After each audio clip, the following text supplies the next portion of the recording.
Juan Kapitulo 6, versikulo 35.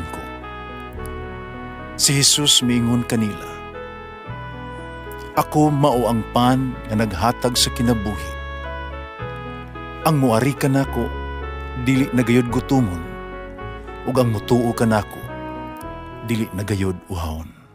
Ang mga puno Pan sa kinabuhi.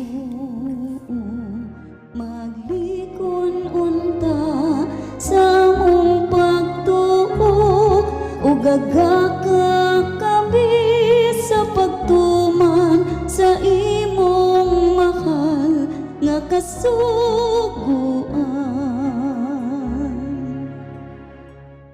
Ang Ginoo manaa kaninyo. Santos Ebanghelyo sumala ni San Mateo. Diha-diha namiya sila sa lubnganan sa balaang kahadlok o sa dakong kalipay. Nanagan sila aron balitaan ang mga tinunan.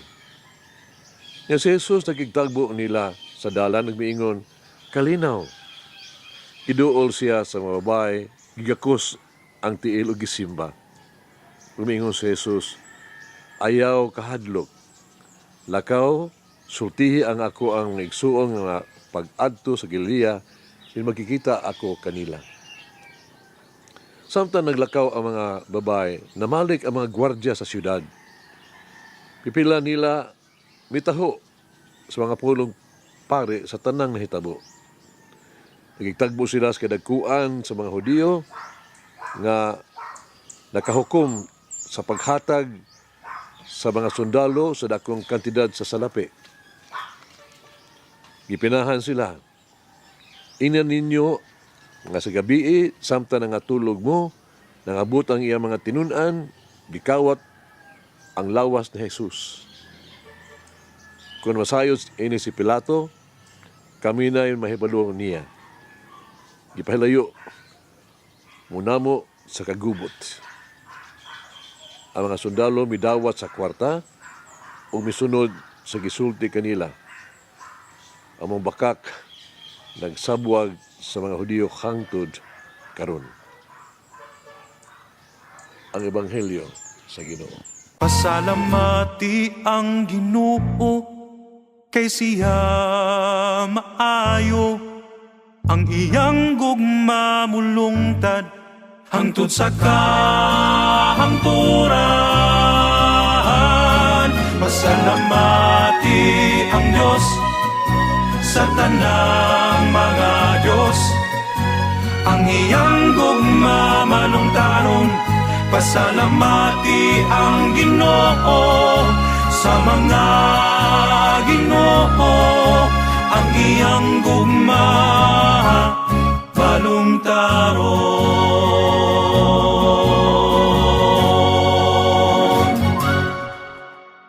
Adunay duha ka istorya sa atong Ebanghelyo karon. Ang usa mahitungod sa kang Hesus ug sa duha ka babae. Ang usa-usa mahitungod sa mga gwardya ug sa mga pangulong pare.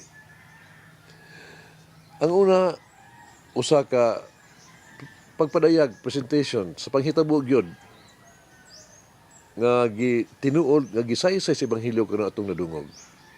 Sa tanang usa ka paglimod sa samang panghitabo pinaagi sa usa ka tumo nga sugilanon minugda sa mga pangulong pare. Ang usa nahadlok apan nalipay kaayo. Ang usa pabidantayon kaayo, no? Hingawa ug balimbungon. Si Jesus ug ang duha ka mga babae nag-istoryahanay alang sa mga babae ang gisinatian espesyal jud kaayo. Siya nakakita, nakadungog sa mga tao nga gibanhaw ni Jesus gikan sa mga patay. Nga mao ang anak sa babae ni Jairo, hinungdo mo, si Lazaro, apan kini espesyal kaayo alang kanila. Si Jesus mismo ang namatay sa miaging adlaw ug karon nabuhi pag-usab. Alang kanila nga dili katuan apan tinuod. Nahadlok sila apan nalipay kaayo. Pero sa laing bahin sa Ebanghelyo ni San Lucas, no? Chapter 4:13, nag-ingon, ang yawa mibiya kang Hesus sa makadiyot. Siguro, ingon nga ang yawa mibalik diha na sa pasyon ni Jesus. Ning panahon na. Kay makadiyot naman to, usas diha sa Getsemane, sa dihang nangutana siya si Jesus sa amahan kung posible ba nga dili mo inom sa kupa sa pag-antos. Tintal sa yawa ka to. Ugunya sa dihang ang iyang mga kaaway bibibiay kaniya sa pagkanaog sa krus o pagbatuod nga siya usa ka Mesiyas. Unya sa makausapa, ang yawa mibalik dayon paghukom sa iyang pagkabanhaw na sa itong Ebanghelyo karon sa dagway sa Pangulo mga pare nga malimbungon. Nag-angkon kita sa mga sumusunod, nag-angkon kita ni Jesus. Ang sumusunod ni Jesus, gimituo kaniya sa iyang mga pulong o nagbuhat sa gisugo. Bisan pa kinahanglan gayud kita na kanunay magbantay sa yawa. Kung wala niya kita disturbuha, basin tungod kay nahadlok siya kanato, ug kana imposible kini kana. Tungod kay kita daan kaanhid ba niya, already possessed by the devil tungod atong mga sala. Kini namatud-an kung ang atuang gimantala mo ay kamatuoran sa maskibuhat sa mabay. O nagmugdang mga bakak sa mga gihimo sa mga pulong pare sa atong kinabuhi. Mag-ampo kita. Amahan namo nagahangyo kami nga imong tabangan kamis nga magdala kining mensahe sa pagkabanhaw ngadto sa kalibutan. Ug tabangan mo kami sa kanunay sa pagsangyaw kang Kristo. Sa among pagsangyaw tungod kay ang pagkabanhaw napakita kanamo nga siya ang kahulugan sa kasulatan. Kami nag-ampo nga ang pagkabanhaw makapahinumdum kanamo nga ang kamatuoran mao ang kamatuoran gusto man namo o dili.